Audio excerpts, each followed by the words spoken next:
அனைவருக்கும் வணக்கம். STM Tamil spare channel உங்களை அன்புடன் வரவேற்கிறது.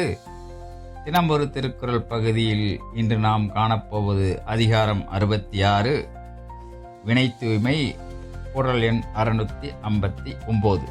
குறட்பா: அளக்கொண்ட எல்லாம் அளப்போம், இழப்பினும் விற்பயக்கும் நற்பாலவை. மு. வரதராசனார் உரை. பிறர் வருந்துமாறு செய்து பெற்ற பொருள் எல்லாம் பெற்றவன் வருந்துமாறு செய்து போய்விடும். நல்வழியில் வந்தவை இழக்கப்பட்டாலும் பிறகு பயன் தரும். எனது கருத்து: பிறரை வருத்தி துன்புறச் செய்து பெற்ற செல்வம் அது ஈட்டியவனுக்கு துன்பம் தரும். ஆனால் நல்ல வழியில் அறத்தோடு பெற்ற செல்வம் தற்கால இழப்பு ஏற்பட்டாலும் பின்னர் வாழ்விலும் மறுமையிலும் நன்மையே தரும் என இந்த குறட்பா கூறுகிறது. இந்த காணொளியை கண்டதற்கு நன்றி.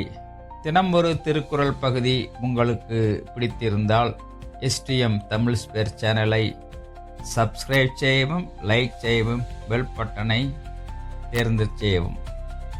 மீண்டும் சந்திப்போம் அடுத்த குறளில். நன்றி, வணக்கம்.